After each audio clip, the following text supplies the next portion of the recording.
Ya chicos, ahora sí están todos, empezamos, ¿les parece?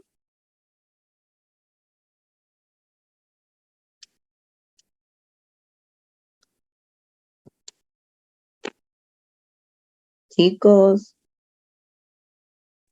Sí, doctora. ya empezamos mejor, ¿no? Porque sí, es un poquito extensa la clase, más o menos, pero voy a tocar puntos así, cosas súper puntuales de estos dos grandes temas.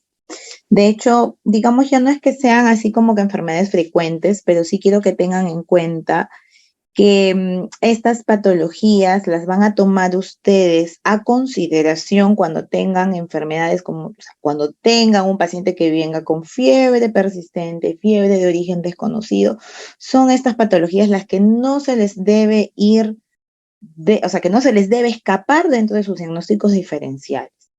Porque como siempre les repito a todos mis alumnos, si no la sospechan, no la van a encontrar. Entonces, no siempre todo va a ser tan fácil diagnosticar. A veces va a haber situaciones en donde van a dudar del diagnóstico y tienen que empezar a echar mano de sus diagnósticos diferenciales. Entonces, empezaremos con la primera, que es la fiebre tifoidea.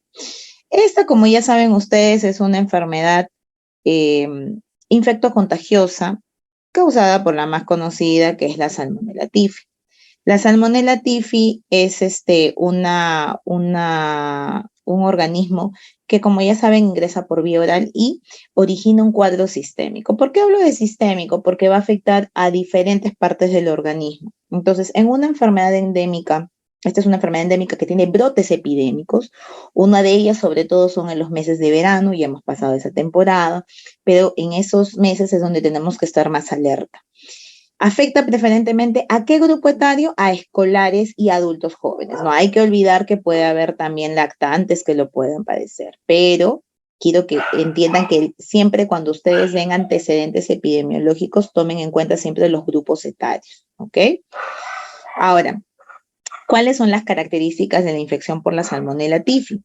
Primero, que el único reservorio conocido es el ser humano. El periodo de incubación en realidad es variable, puede ser 6, 7, 14 días.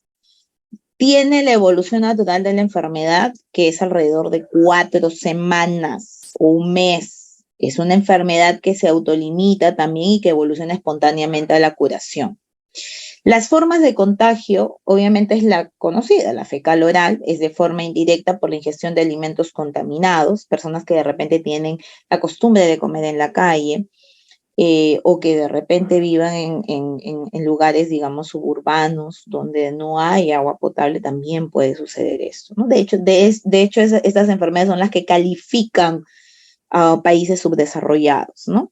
La epidemiología está en relación con personas que ingieren alimentos en venta ambulatoria, las que residen en áreas suburbanas donde no hay agua potable, no hay desagüe, hay un déficit de saneamiento básico y, como les digo, constituye un indicador del estado de agua y alcantarillado de un país que en nuestro país lamentablemente carecemos.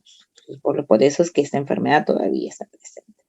La Salmonella typhi, para que la conozcan, es un bacilo gram negativo, móvil, flagelado, pertenece al género de la Salmonella. De hecho, es un miembro de la familia de las enterobacterias y justamente es que ese es su lugar de infección, o sea, a nivel intestinal. Los principales antígenos son el flagelar, que lo conocemos como H, el somático como O y el termolábil, que es de la cubierta, que es el B. Lo malo de esta bacteria es que sobrevive al medio ambiente por 1 a 3 meses aproximadamente. Eso es lo malo de esta bacteria, ¿no? Porque quiere decir que es resistente. Las fuentes de contagio, en realidad basta con la ingestión de 10 a las 7 de esta Salmonella typhi, que puede causar tifoidea en el 50% de personas expuestas. Entonces, más o menos para que ustedes me entiendan acá la patogenia. Si ustedes ven ahí el ingreso, ya sabemos que es por vía digestiva. Obviamente acá entra a tallar la acidez gástrica y de ahí automáticamente ingresa al intestino delgado. O sea, estamos hablando a los ganglios mesentéricos. ¿Por qué es importante para mí que tengan en cuenta esto de que esta bacteria, de hecho, se multiplica rápidamente? Es porque justamente esta bacteria se replica y se multiplica en los ganglios mesentéricos para ingresar directamente al torrente sanguíneo. Y esto le da pie a qué? a que infecte folículos linfáticos, las placas de Peyer, ganglios linfáticos, vaso, pulmón, médula ósea, haciendo de esta una enfermedad sistémica. Yo siempre les repito, no solamente a mis alumnos, sino también a las madres que tienen sus hijitos y me preguntan, doctora, ¿cómo hago para mejorar el sistema inmunológico de mi hijo? Hay que recordar una cosa que es muy importante. El 60% de nuestro sistema inmunológico está ¿dónde? En nuestros intestinos, en nuestro sistema digestivo. Por lo tanto, cualquier bacteria que pueda ingresar, tu mala alimentación, los malos hábitos, todo entra por ahí, todo se afecta por ahí. Por eso es que es multisistémico, en este caso de esta enfermedad, y le da pie a que pueda, incluso sus endotoxinas que ingresan al torrente circulatorio, afectar el sistema nervioso central, el miocardio, puede producirte hasta un hilo paralítico y desencadenar un shock séptico. Entonces, no es cualquier cosa, no es cualquier infección. O sea, si tú no la sospechaste, si tú no la hallaste, si no le das tratamiento pertinente, entonces se te puede pasar esto y puede llegar a desencadenar toda esta patogenia que les estoy mencionando. El cuadro clínico, entonces, para que entendamos los periodos. Periodo de incubación, 6 a 7 días hasta 14 días. Periodo de invasión, o sea que ya ingresa todo lo que les he explicado al torrente sanguíneo y que invade todo el organismo, puede ser de 4 a 12 días o más. De hecho, es un inicio insidioso.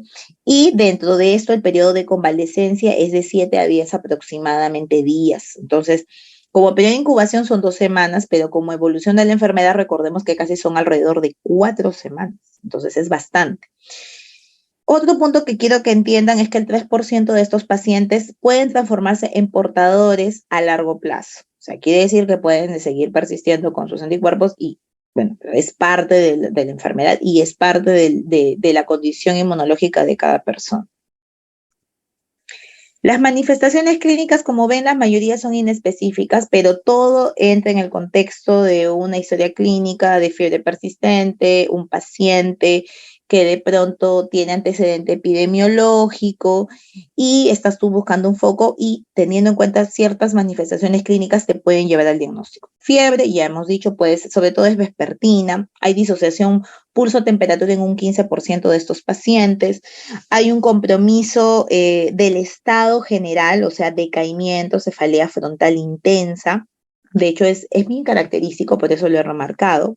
Náuseas, anorexia, vómitos son inespecíficos, dolor abdominal sigue siendo inespecífico. En un dengue también te va a dar dolor abdominal, te puede dar también diarreas, pero a diferencia de lo que ustedes puedan pensar, no solamente puede haber diarreas, sino también estreñimiento. Entonces no crean que porque solo no hay diarreas y está estreñido, no creo que sea esto y está haciendo una fiebre persistente, y que sí es una fiebre tifoidea. Entonces puede ser uno o el otro. Lengua saburral, meteorismo, artralgias, mialgias, como cualquier proceso persistente, epistaxis también puede haber. Tos es un síntoma que de repente diríamos, pero no tiene nada que ver con algo gástrico, pero sí, dolor orofaringio, reacción bronquial. De hecho, en mujeres puede presentarse signos de cistitis, disuria, polaquiuria, dolor lumbar.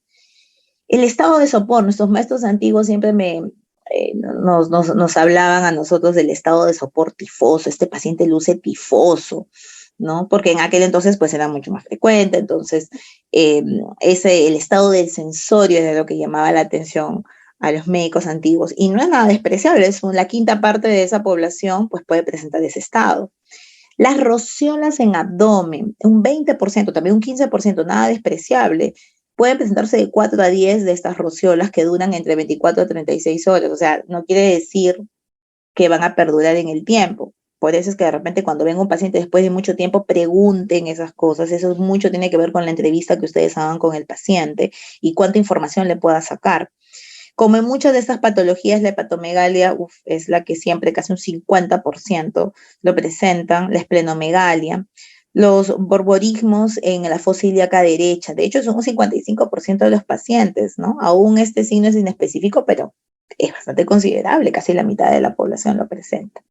Esas son las rociolas en tórax anterior y abdomen de una fiebre tifoidea y justo es al final de la primera semana, o sea, justo al inicio de la enfermedad, ¿no? Entonces, para que lo tomen en cuenta, para que pregunten a los pacientes, para que no se les escape ese tipo de información porque puede ser de gran ayuda.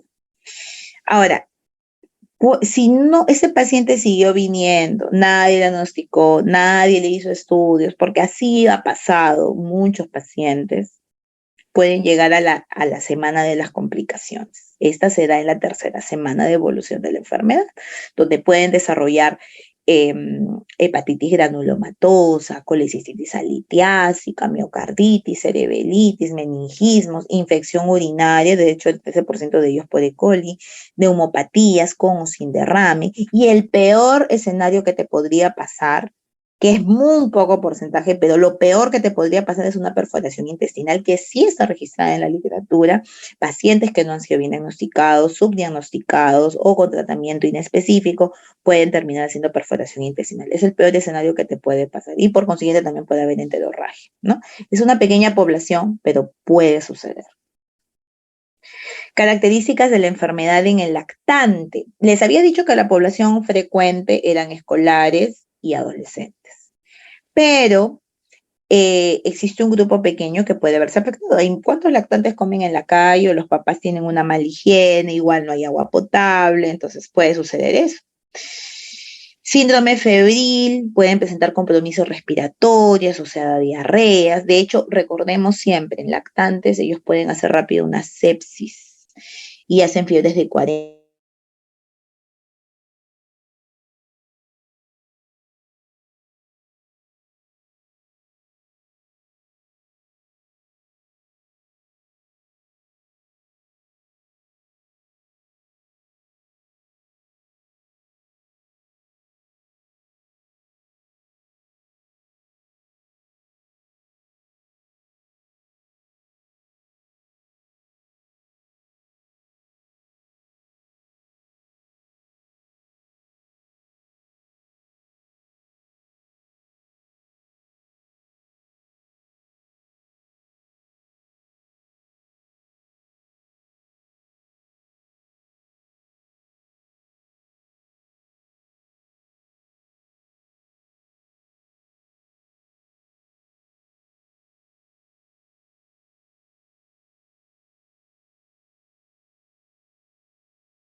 Recording Eso in quiero que tengan progress. en cuenta. ¿Por qué? Porque te dan muchas reacciones cruzadas y se te puede, de repente te puede confundir en tu diagnóstico, si es que tú no la tienes clara, te puede confundir con, y te saca, digamos, de lo que tú estás buscando y confundes la patología. O sea, te pueden salir muchos falsos positivos y no tiene nada que ver con la enfermedad.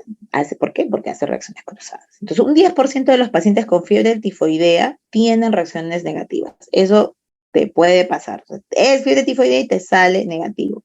No es determinante, entonces, ¿ok? 25% de niños sanos no vacunados que tengan el antígeno O igual o mayor a 140 o el antígeno H igual a mayor a 1/80, te sale con esos valores. Entonces, tomen en cuenta de que no es específico. Hay que solicitarlo si tú quieres, digamos, realmente tenerlo como ayuda diagnóstica. Te recomiendo que lo hagas mejor en la segunda semana de fiebre. Al inicio va a ser inespecífico y si tú estás buscando otras enfermedades te puede confundir. Entonces, para que sea más fidedigno, aparte de la clínica, el antecedente epidemiológico, puedes tomarlo esto en la segunda semana. Ahora, si tienes títulos negativos o bajos, yo te sugiero, porque muchas personas lo terminan, o muchos médicos, o sea, lo terminamos tomando a veces antes del tiempo requerido. Entonces, te salió negativo, pero para ti tú la sospechas, tú piensas que es eso, te recomiendo que lo tomes a los 7 o 10 días, ¿ya? Una nueva muestra, una segunda muestra de 7 a los 7 o 10 días. Si es un título sugestivo de tifoidea, podríamos decir que el antígeno te sale igual o superior a 1/160. Mira, ahí el valor sí es aceptable, o sea, considerable. Si son antígenos H mayor a 1/160, sugiere que hay inmunización o de repente ha sido una infección anterior. Entonces ya, bueno, según la clínica tú ya más o menos vas tomando en cuenta. La que te va a ayudar en el periodo agudo, ¿cuál es? El antígeno O. ¿Ok? Eso quiero que lo entienda. Los títulos altos de aglutininas y sin ningún cuadro clínico, por favor, no es indicativo de enfermedad. O sea, no voy a estar pidiendo por si acaso le pido, porque te puede confundir. Y como hemos dicho que son inespecíficos, no vale la pena. O sea, tenemos que tomarlo cuando hay clínica presente. El 10% de pacientes con tifoidea tienen títulos persistentemente negativos. Eso les pongo para que lo recuerden. 15% de pacientes con tifoidea tienen títulos no diagnósticos, o sea, que no te llevan a nada. Ahora, aquí es donde siempre, creo que les he mencionado siempre que en pacientes que tienen fiebres persistentes, incluso antes de que tú inicies un antibiótico de forma empírica, porque de repente no lo encuentras, o tienen fiebres de origen desconocido y vas a iniciar también antibióticos, no te cuesta nada pedir un hemocultivo. Pidan cultivos siempre, no les cuesta nada. Por ejemplo, en el caso de esta patología, el 50% de los casos te sale un hemocultivo positivo. El coprocultivo, a diferencia de lo que muchos puedan pensar, porque como dicen, es intestinal, seguro ese me va a salir más positivo. No, o sea, el 40% de los pacientes te sale positivo. ¿Cuál es el que es importante que tengan que tomar? Tomando en cuenta en el contexto que tú ya has muestreado y has tomado exámenes y todo te ha salido negativo y el paciente no mejora, vas a tomar un mielocultivo. El mielocultivo es positivo en el 90% de los casos en cualquier momento de la enfermedad. Eso sí quiero que lo entiendan. En cualquier momento de la enfermedad, y ese que te va a decir, pero para que tú pidas un cultivo invasivo, porque estamos hablando que es un cultivo de la médula ósea, tú tienes que tenerla bien clara antes de pedir ese examen, porque estás invadiendo a un niño y estás haciendo un procedimiento que es obviamente doloroso y que en algunas ocasiones necesitará sedación. Pero ese es en el 90% positivo. Cuando lo solicito, en aquellos pacientes que han tenido terapia antibiótica previa, de repente con aglutinaciones bajas, negativas, pero que tú sabes que estás pensando en esa enfermedad, persiste con la sintomatología, fiebre de origen indeterminado, son las razones por las que tú pedirías un mielocultivo. Entonces, si pido exámenes serológicos, o sea, me van a salir resultados positivos en relación al periodo de la evolución de la enfermedad, ¿no? O sea, por eso le digo, no es que lo pidan en cualquier momento, o sea, uno lo pide según criterio. Pero los cultivos, si se dan cuenta, como ya han visto, muy aparte de las aglutinaciones y todo lo más que han pedido, los cultivos es la técnica más importante para el diagnóstico de la fiebre tifoidea. O sea, esa es la que ustedes tienen que tener en cuenta. Es el gold estándar. Como para que más o menos tengan acá, también les pongo en porcentaje con respecto al hemocultivo. Es positivo en la primera semana en un 90% de los casos. Por eso es que les digo que no les cuesta nada pedir, por favor, un hemocultivo. Segunda semana, 75%. Tercera semana, 40%. Y a la cuarta semana, un 10%. Ahí sí ya casi nada. Por eso cuando ustedes de repente inician algún antibiótico de forma empírica y no pidieron un hemocultivo, después se les altera todo la evolución de la enfermedad del paciente, te confunde más y has podido tener un hemocultivo que te pudo haber ayudado rápidamente al diagnóstico. Y eso en la primera semana te puede salir positivo. Entonces, no es nada despreciable. El mielocultivo, como ya les dije, en cualquier periodo de la enfermedad va a ser positivo alrededor de un 90%. El coprocultivo sí sale positivo se dice aproximadamente entre la segunda y tercera semana. Puede ser positivo en la primera semana en algunos casos de diarrea. Pero, digamos, no hay diarrea, por ejemplo, hay estreñimiento, pero tú quieres de todas maneras muestrear y quieres tener que sea más fidedigno entre la segunda y tercera semana. Doctora, ahora hay tipos de coprocultivo. Hay coprocultivo, digamos, en heces frescas, como también como tenemos en mi hospital, en el Hipólito Unanue, que es el coprocultivo con hisopado.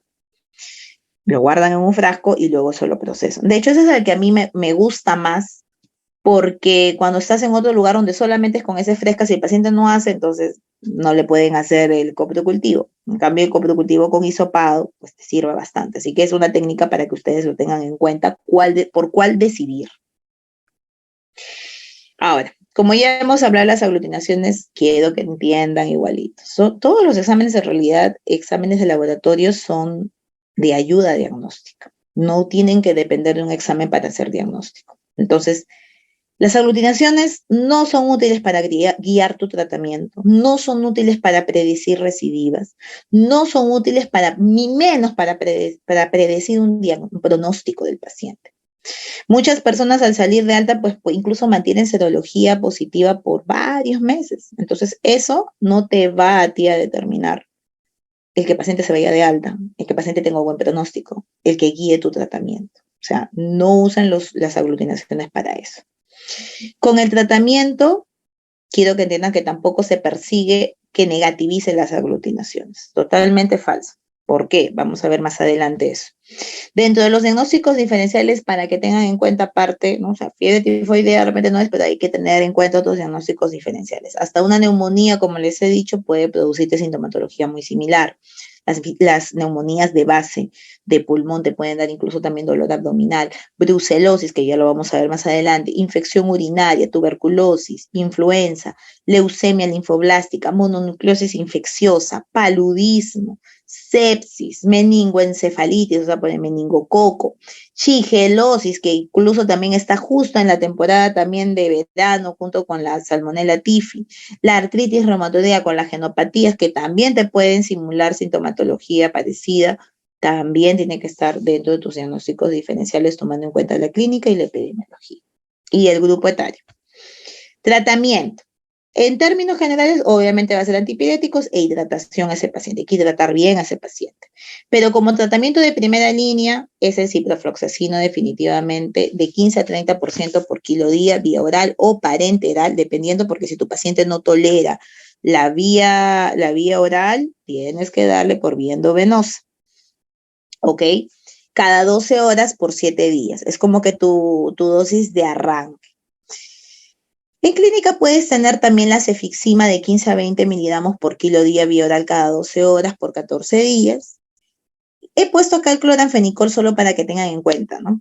Que existe ese fármaco. En otros países tipo, bueno, en Estados Unidos, allá, pues esos son antibióticos, como dicen, de la prehistoria para ellos, ¿no? Tú les hablas de cloranfenicol y ellos ya tienen altísima resistencia.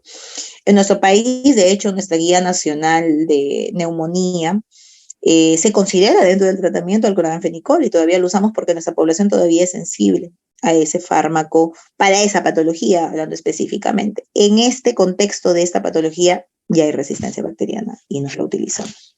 Pero si sería lo último que tuvieras en donde sea que tú estés, bueno, ya sería la opción al último para usar. Este es un gráfico para que vean la fiebre tifoidea, de hecho, en un paciente que fue tratado con cloranfenicol, que a él sí era sensible y le funcionó. Por eso es importante el mielocultivo, el hemocultivo y el coprocultivo, porque ustedes ahí van a ver el antibiograma y verán a qué es sensible o no. Entonces acá, como se dan cuenta, justo entre el cuarto y el quinto día de tratamiento es donde empieza a bajar los picos febriles, ¿no? Como pueden ver acá. Tratamientos alternativos, la segunda línea. Ya les he dicho que el clotrimazol sería al último, un ratito, sería al último lo que pudieran pensar, ¿no? Pero tenemos la amoxicilina, también lo toman dentro de la segunda línea. De hecho, yo les diría que la amoxicilina lo pusieran después de una acitromicina o de un cotrimoxazol. ¿Por qué? Porque recordemos que en nuestro país la amoxicilina se utiliza como si fueran grajeas, como si fuera caramelos. Los papás le dan dosis, hasta megadosis, y en los hospitales, y en la periferia, pues a cada rato dan amoxicilina. ¿No sería un fármaco que yo lo utilizaría dentro de mi segunda línea como primera opción? No. Me iría por un cotrimoxazol de repente y después por una citromicina y al final por una amoxicilina si es lo único que ya tienes a la mano. ¿Ok? Acá sí la dosis cambia. Siempre les digo en la amoxicilina que hay dosis y dosis que ustedes tienen que seleccionar. Por ejemplo, en una faringoamidalitis será en 50 a 50 miligramos por kilo, en una faringoamidalitis en una faringoamigdalitis sería en un 50 miligramos por kilo día. Si fuera una otitis media, ustedes dan 80 miligramos por kilo. Si fuera en este caso como una en este caso la tifoidea, es a 100 miligramos por kilo día, o sea, son altas dosis. Lamentablemente en el Ministerio de Salud ustedes saben que solo existe la presentación de 250 en 5 y en clínica o de forma particular es la que ustedes van a encontrar la presentación de 500 miligramos en 5 mililitros o la de 750 miligramos en 5 mililitros, que sí existe por si acaso, ¿ya? Se da cada 8 horas, fraccionada en cada 8 horas por 14 días. En el caso del cotrimoxazol, de 8 a 10 miligramos por kilo día, en base al trimetoprim. Recuerden que el cotrimoxazol es sulfamethoxazol con trimetoprim, pero cuando se da la dosis es en base al trimetoprim, ¿ok? En zonas de brotes epidémicos o resistencia a los fármacos de primera línea, también puedes usar la citromicina a 10 miligramos por kilo día, en este caso por 7 días. Cuando tu tratamiento inicial o hay resistencia a fármacos de primera línea o imposibilidad de que tú le des a ese paciente fármacos por vía oral, o tienes una fiebre tifoidea complicada, como por ejemplo un paciente que se te perforó y todo eso, o recaída de la enfermedad, puedes echar mano de tus cefalosporinas de tercera generación. Ahí tienes la cefotaxima y la ceftaxona. Obviamente en los hospitales públicos vamos a tener más a la mano la ceftaxona, la cefotaxima, algunos los pueden tener, si no es más en clínica. Ahí les he puesto las dosis para que lo tengan presente. Si tenemos recidivas, 100 de los casos, de 100 pacientes que tengan fiebre tifoidea, 8 a 15 te pueden reaparecer el cuadro clínico. Entonces, en este caso, recibirá un segundo ciclo de tratamiento con la droga inicial que hiciste. Por ejemplo, en este caso, el ciprofloxacino, por ejemplo. Utilice ciprofloxacino, tengo una recidiva, entonces hago un segundo ciclo de tratamiento con la droga inicial, o sea, 7 días más, o dependiendo de tus 14 días, según lo que tú consideres para el paciente. Quiero que entiendan, doctora, si es una recidiva es que está con resistencia bacteriana. No, porque te estoy diciendo que justamente en una recidiva tú puedes hacer un segundo ciclo de tratamiento.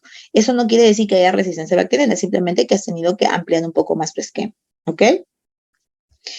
¿Qué exámenes de control yo voy a tomar al terminar el tratamiento? A diferencia de lo que ustedes, como justo les decía, las aglutinaciones no te sirven. Son 2 coprocultivos sucesivos. Un día, segundo día. Si te sale alguno de ellos positivo, eso, no, por si acaso, no indica de que tú vas a seguir hospitalizando al paciente. Ojo, para que tú le des de alta a un paciente, tiene que ser clínicamente de alta. Pero si te sale con tu coprocultivo, clínicamente está bien el paciente, pero te salió positivo tu coprocultivo, ok, tranquilo, le das el alta, pero aquí el control es cada 3 meses durante un año. Si ya te salió negativo, totalmente de alta de todo. O sea, incluso no es necesario que le hagas un control precoz, porque este paciente está definitivamente de alta, ¿ok? Si hablo de alta hospitalario clínica, es que el paciente está estable y han remitido los síntomas. Yo con esos criterios yo puedo dar de alta a un paciente. Y el alta epidemiológica, quiero que entiendan que es cuando los coprocultivos salen negativos. O sea, eso no quiere decir que yo voy a esperar, doctora, hasta 3 meses que me salga el coprocultivo negativo para darle de alta. No. Clínicamente tu paciente ya está estable, ya está bien, no hay sintomatología, dale nomás el alta. Pero cada 3 meses habrá que hacer controles de coprocultivos para que estos sean negativos. Y cuando ya son negativos, ya es alta epidemiológica. Y esto nosotros como enfermedad epidemiológica tenemos que reportarlo, hacerlo notificación de acuerdo a la ley número 2348 de la Declaración Obligatoria de Enfermedades Infecciosas. O sea, tiene que ser reportado. ¿Cómo prevenimos?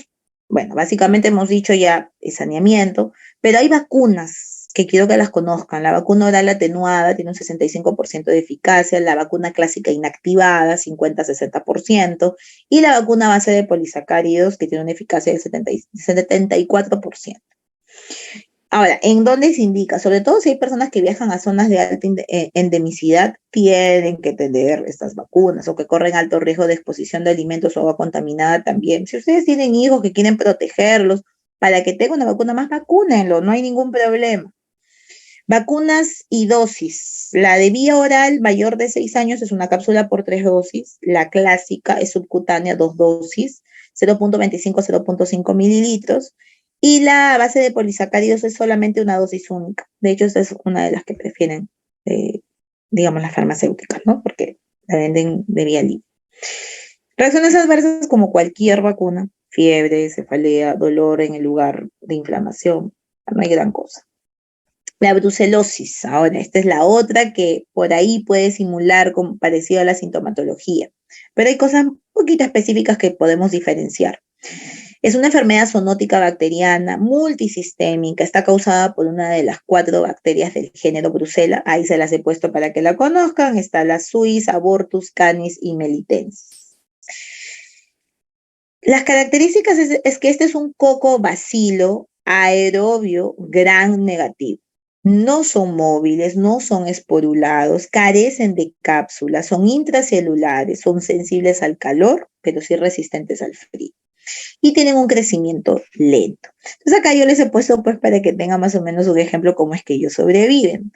2 meses en el queso fresco, así que por favor los que van ahí a comer su quesito a la sierra, por favor, mucho cuidado.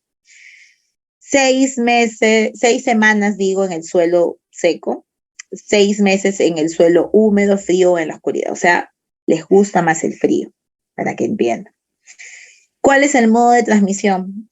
Pues tienes que ingerir esos productos lácteos no pasteurizados, o sea, mucho cuidado donde compran, y ahí te puedes contagiar, o exposición ocupacional con animales infectados, ¿no? Muchos de los veterinarios podrían sufrir esta enfermedad, tienen que tener cuidado.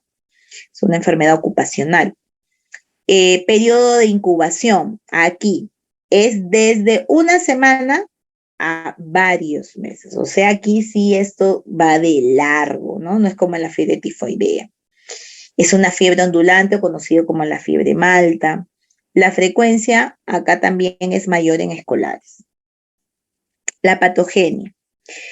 Primero que la brucela o sea, ingieren, es fagocitada, hay multiplicación intracelular, va al torrente sanguíneo, y aquí quién es el principal que va a contribuir a la contaminación o a la distribución de esta enfermedad, es el sistema retículo endotelial. O sea, al final, todos los órganos pueden estar involucrados. Digestivo, linfáticos, médula ósea, sistema nervioso central, riñón, respiratorio. O sea, doctora, también se puede considerar como una enfermedad multisistémica. Claro que sí, porque va a cualquier órgano. El cuadro clínico. Cuando hablamos de las formas clínicas, la aguda es menor de 2 meses. La subaguda de 2 meses a 12 meses. Como se dan cuenta, acá el periodo es muy largo. Y los crónicos, que eso es raro en los niños, es más, digamos, sería frecuente en adolescentes, es mayor de 12 meses. O sea, la evolución de la enfermedad se da en mayores de 12 meses. Y las manifestaciones en niños en realidad son variadas, sí puede semejar la sintomatología de los adultos, pero en niños lo que predomina es la forma aguda, ¿ok? ¿Cuáles son las manifestaciones clínicas? Aquí también la fiebre es alta, vespertina, escalofríos, debilidad. 90% de los pacientes lo presentan. Malestar general, cefalea, sudoración profusa, anorexia o hiporexia al inicio, pérdida de peso, mialgias, acá es más marcado de hecho, artralgias, por eso se los estoy marcando, artritis periférica, las famosas sacroileitis, esa sí es bien clásica también en esta enfermedad, y dolor de espalda, ¿no? Pero acuérdense, ay, tengo un fuerte dolor de espalda, pero no hay fiebre, no hay malestar general, no, pues, o sea, tiene que ser todo un conjunto también de síntomas, ¿ok? La esplenomegalia, en este caso, a diferencia de la otra patología, en el otro era más hepatomegalia. Acá es esplenomegalia y de hecho es entre un 60 y un 80% de los casos. La hepatomegalia es de 10 a 30% de los casos. ¿Puede haber alteraciones hematológicas? Sí, pues como cualquier otro tipo de enfermedad. Miren acá cómo es la famosa fiebre malta, ¿no? En esta picuda, como alguna vez creo que lo mencioné a mis alumnos cuando estábamos en una exposición de fiebre de origen desconocido, ¿no? Acá muestra esta fiebre ondulante, picuda, remitente, variable, y cuando ya recibe tratamiento va disminuyendo. Pero miren, después de este paciente pues tiene más de 5 días de fiebre. O sea, estos pacientes son de meses de fiebre incluso. Ahora, ¿cuáles son las complicaciones? O sea, lo peor que te podría pasar en estos casos cuando no la sospechas, cuando tienen mal diagnósticos o son subdiagnosticadas. A nivel cardiovascular, la famosa endocarditis, de hecho afecta a la válvula aórtica. En el caso del respiratorio, hay un cuadro, puede haber un cuadro pseudogripal con tos persistente, neumonía, derrame pleural también. Digestivo, hepatobiliar, hay hepatitis granulomatosa. Genitourinario, puede haber orquiepididimitis, síndrome urémico hemolítico, de hecho ese es el más peligroso y ese es el que mandaría a los pacientes a la unidad de cuidados intensivos. La neurobrucelosis, donde te hace meningitis, donde puede haber una encefalitis o pueden haber abscesos. Estoy hablando de abscesos cerebrales, por si acaso. Ocular, conjuntivitis, queratitis, uveitis también. Sangre y médula ósea, anemia hemolítica, la famosa trombocitopenia, en esta sí cae horriblemente los valores de plaquetas, leucopenia, pancitopenia, o sea, las 13 que se te pueden ir al piso. En médula ósea, cuando le hacen el miocultivo o estudias para ver a nivel de microscopio, vas a encontrar los histiocitos con hemagofagocitosis. Se nota clarísimo. A nivel musculoesquelético, pues el famoso dolor de la sacroileitis en la articulación sacroiliar, cadera, rodilla también, pero el más característico es sacroiliar. Ahí están para que vean las complicaciones, sobre todo una de estas que es característica, la osteoarticular, la poliarteritis asimétrica, que hay una sacroileitis en esta zona. Aquí no se ve muy bien acá en la imagen, quiero tomarle foto, pero bueno, no se ve tan bien, que es la epifisitis del ángulo anterior superior, o sea, en pocas palabras, lesión en los cuerpos vertebrales y discos, y justo se da en la zona dorso-lumbar, ¿no? El diagnóstico, bueno, ustedes primero ya hemos dicho, una buena historia clínica. Tienen que ver bien el cuadro clínico, sobre todo si son pacientes de semanas de fiebre, han pasado por todas las emergencias, han ido por todos lados, ustedes tienen que hacer una buena recolección de información. El antecedente epidemiológico, ¿no? Aparte de la sintomatología y todo lo que viene acorde con el paciente, preguntar el antecedente epidemiológico, dónde vive, cuáles son sus alimentos de frecuencia, qué consume, si consume en la calle, si consume lácteos de dudosa procedencia, entonces eso hay que preguntar.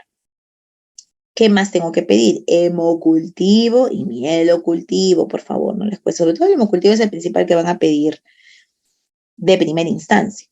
Pruebas serológicas tenemos la rosa de Bengala, la seroglutinación en tubo, la 2-mercaptoetanol, el CUMS, la cuantificación por ELISA, PCR y técnicas de imagen, cuando están sospechando de un dolor súper doloroso, el paciente dice, no tengo dolor en zona lumbar, me duele a nivel de sacro, ya, tienes que pedir ese examen.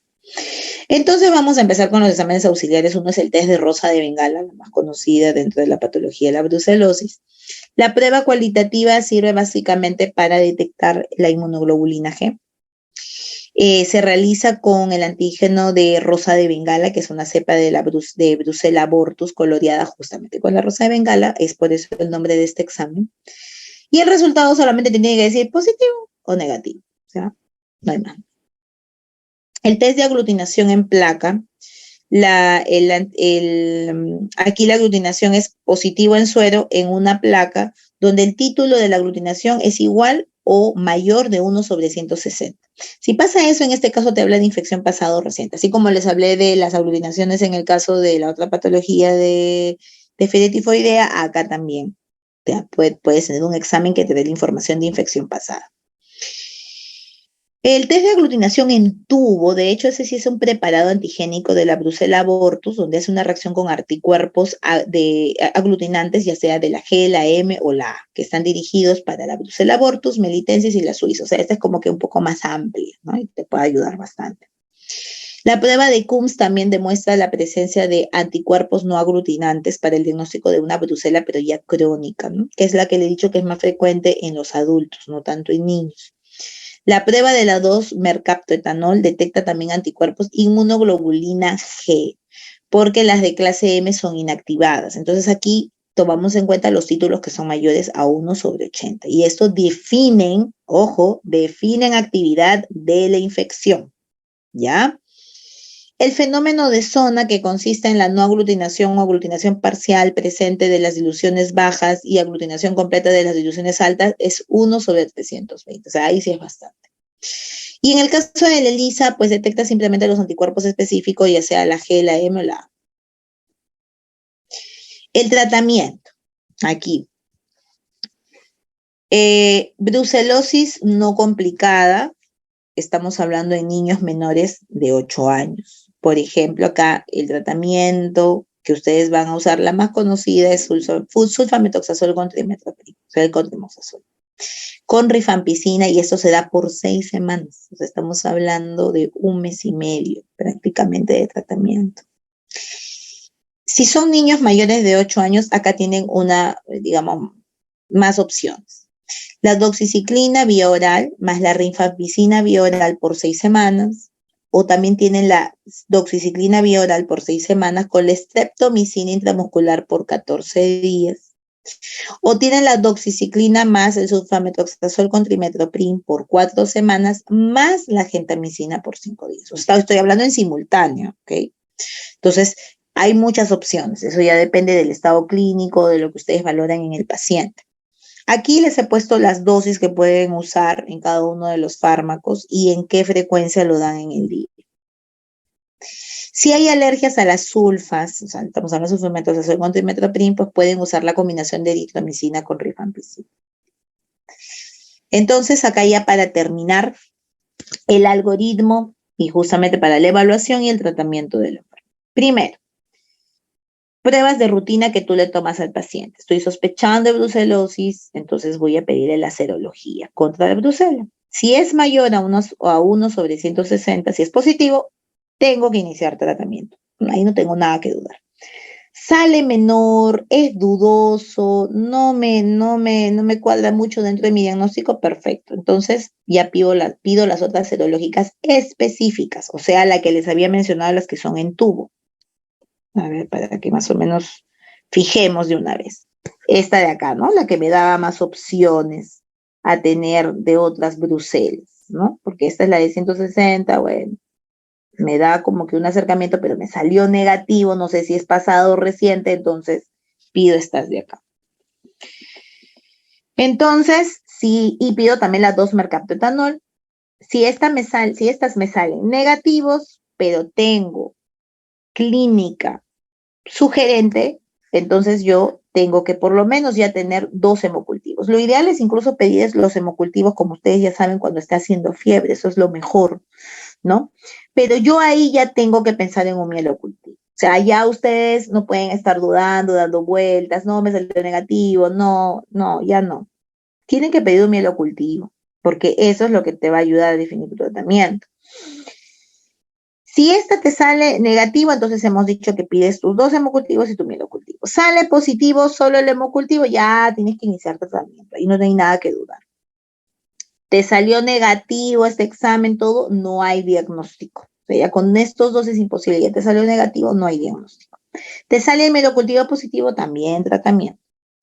Si dentro de esos exámenes serológicos que hemos mencionado específicos, te sale positivo, también inicias tratamiento. O sea, de primera instancia, eso te sale positivo, tratamiento. ¿Te salió negativo? No, tienes que echar manos de tus hemocultivos, que se supone que tú ya los has tomado. Por eso les digo, o sea, ustedes de primera instancia un hemocultivo lo van a pedir en el momento, pues, ¿no? O sea, yo no voy a estar esperando, ay, voy a tratamiento, voy a esperar. No, tienen que pedir de arranque. Entre esos, tú sabes que un cultivo te va a salir entre 5 días aproximadamente. Tú ya tienes que estar pensando, no, este paciente está bien, no me está mejorando con mi tratamiento empírico o algo que intenté hacer de forma empírica. Entonces voy ya tomando pruebas serológicas entre lo que salen mis cultivos. Entonces, cuando te salió negativos esas pruebas serológicas, ya tú tienes que estar recibiendo los resultados en los siguientes días de tu hemocultivo. Y el hemocultivo es el que te va a ayudar muchas veces a definir. Te salió negativo, las pruebas serológicas siguen siendo inespecíficas o no te salen lo suficientemente positivos, ya, hecho mano del mielocultivo. El mielocultivo ya tiene que estar en ese interlapso ya yendo en curso, porque tú no puedes estar esperando mucho tiempo también. Recuerda que hay las complicaciones que ya que les he mostrado, entonces tú no puedes estar hasta que espero uno, espero el otro y hasta que, no. tienes que ir actuando en simultáneo. Por eso es que les pongo este algoritmo.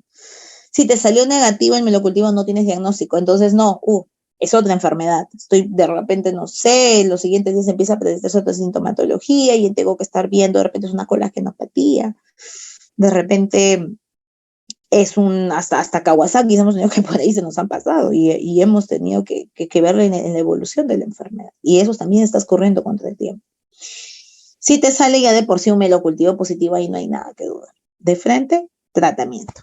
¿Ok? Y creo que ahí terminé. A ver, sí, terminé, chicos, con la exposición. He tratado de hacerlo lo más simplificado, lo más rápido posible, para que sea lo que ya les va a servir para el examen. Con respecto a la fiebre tifoidea, sí quiero que se acuerden bastante que el mielocultivo es el gol estándar en esa enfermedad. O sea, digamos, el que me va a dar la positividad, ¿no?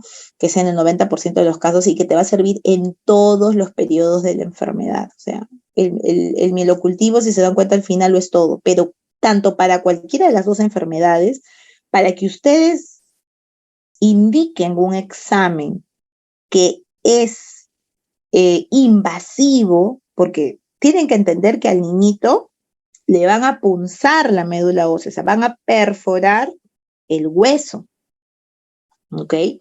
Y tienen que sedar a ese paciente.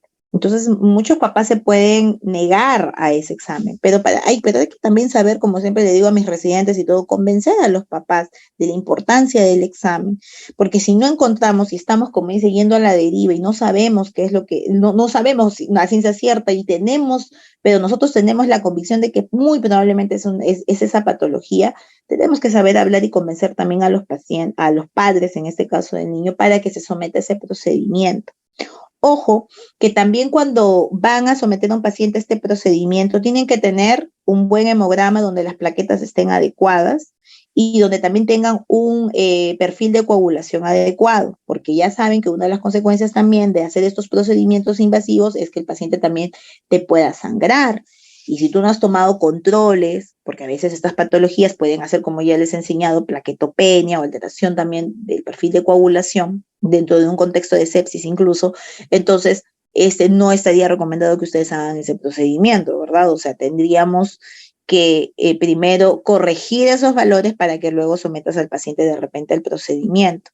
A veces cuando un perfil de coagulación tipo el TP, el tiempo de protrombina, te sale prolongado, con que le pongas 2 días su vitamina K, todo ya puedes normalizar ese valor y puedes someter al paciente al procedimiento.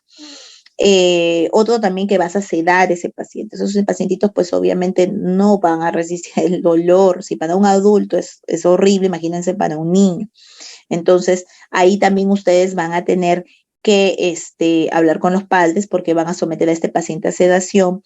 Hay que ver que no tenga ningún proceso de repente respiratorio, algo que pueda impedir hacer el procedimiento. De hecho, eso se puede hacer, no necesariamente, no se hace en sala de operaciones, puedes hacerlo en un tópico, pero donde tú tengas al personal a tu lado que te pueda auxiliar si es que el paciente se te deprime respiratoriamente, porque eso también te puede pasar, y tienes que tener tu coche de paro ante cualquier eventualidad. O sea, siempre tienes que estar preparado para lo peor. No es que seamos pesimistas. Yo siempre les digo a todos los alumnos y a todos los residentes internos, siempre hay que pensar en la peor situación que te pueda pasar y eso hace que tú estés precavido, ¿no? Y esos efectos adversos también tienes que decirle a los papás que pueden suceder, pero tienes que hablarle de la importancia del procedimiento y tienen que firmarte el consentimiento informado también para hacerte ese procedimiento. Normalmente lo hacen los hematólogos, te ayudan a hacer ese procedimiento, pero también lo hemos hecho con ayuda de los residentes, también lo hemos realizado, ¿no? Así que, bueno, pero siempre lo dejamos al servicio de hematología que nos apoye con ese examen, que es tan importante. Y de hecho, cuando tú mandas una interconsulta de infectología para que te ayude un poco más en el cuadro de fiebres persistentes o fiebres de origen desconocido, también te va a pedir probablemente un mielocultivo, pero como les digo, siempre es en el contexto del paciente, que yo tenga en cuenta la parte epidemiológica, que yo tenga en cuenta los antecedentes, que haya hecho una buena historia clínica. De hecho, si no lo hicieron muy bien, tú tienes que volver a hacer una historia clínica. Y muchos de estos pacientes que a veces llegan contigo ya han ido por miles de lugares y a veces también los han manipulado. No me refiero a muestrearlos, me refiero más al hecho de que de repente han recibido otro tipo de antibióticos, todo, y pueden alterar la evolución normal de una enfermedad. Entonces, son puntos que hay que tomar bastante en cuenta y tienes por eso que estar muy atento a lo que te informa la madre, ¿no? Listo, chicos. ¿Alguna cosa que quieran preguntarme, algo por ahí? ¿O quieren que demos por terminada la sesión?